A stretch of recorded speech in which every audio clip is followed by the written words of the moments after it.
Dobrý deň prajem. Zdravím všetkých priaznivcov zdravého sedenia. Dovoľte mi, aby som vám na stoličke Terapia predstavil vlastne všetky funkcie, ktoré stolička môže mať, či už ktoré má stolička vlastne v základnej verzii, alebo v príplatkových verziách, kde si môžete jednotlivé veci pri objednávke dohodnúť s vašim predajcom.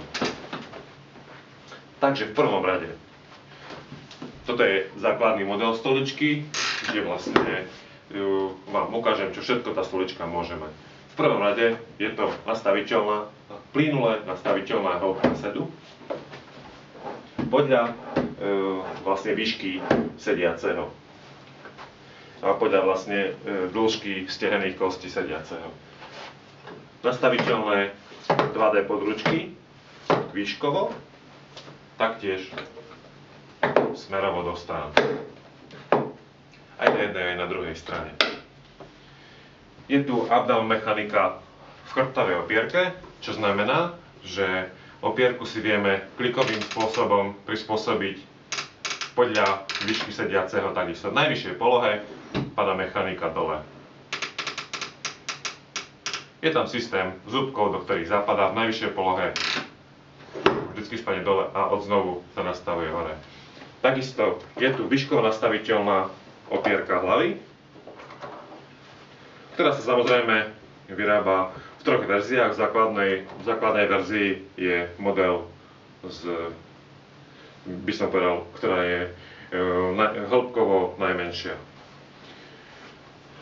Čo sa tu dá ďalej nastaviť? Ďalej je tu možnosť nastavenie výšky sedu, čo samozrejme už ponúka dneska skoro každá stolička.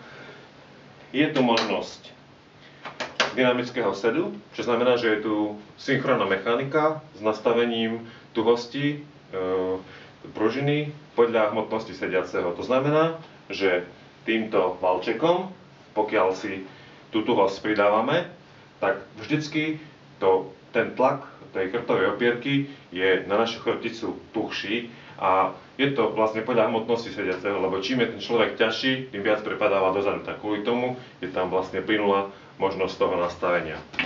Takže toľko to základný model. Čo vám môžem ukázať ďalej? Je model, ktorý je takisto terapia body.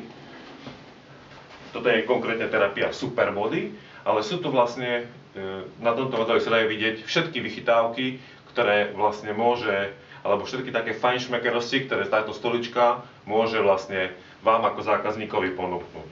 Čo sa týka, samozrejme, je takisto hĺbka sedu, takisto výška vlastne up-down chrbtovej opierky.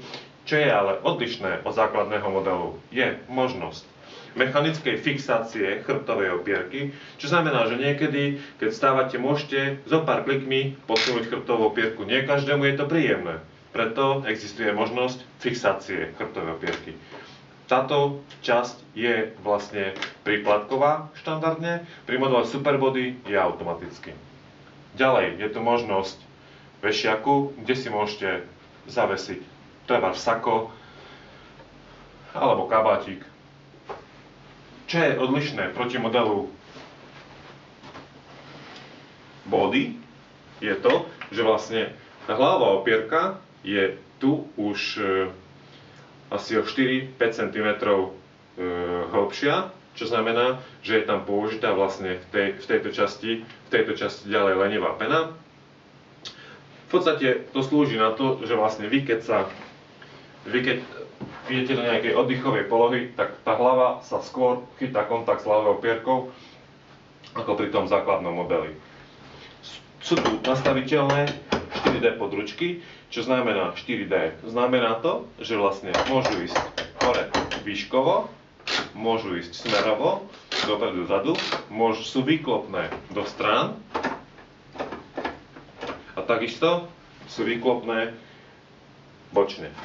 Sú nastaviteľné takto do bokov, zo spodu. Je to nastaviteľné. Čo je tu na tomto modeli ďalej odlišné od modelu základného, je, že v tejto časti môže byť vzduchový vankúš, ktorý si viete dofúkovať tu dole je pumpička na to, viete si vlastne plynule dofúkovať. Každý máme trošku ináč prehnutú tú chrbticu, tak kvôli tomu, keď náhodou vám presne tento uhol nesedí, viete si to nastaviť presne podľa vašich potrieb. Pri tomto modeli, konkrétne Superbody, je sedák proti tomuto typu odlišný v tom, že je trošku hrubší, čo značí, že v spodnej časti je ešte pridaná lenivá pena pre mäkší dosed sediaceho.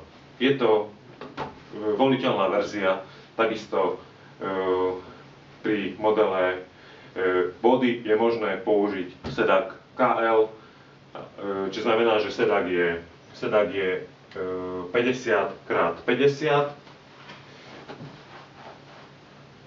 Môže byť, potom existuje model Superbody, kde vlastne, ani by som nepovedal model Superbody,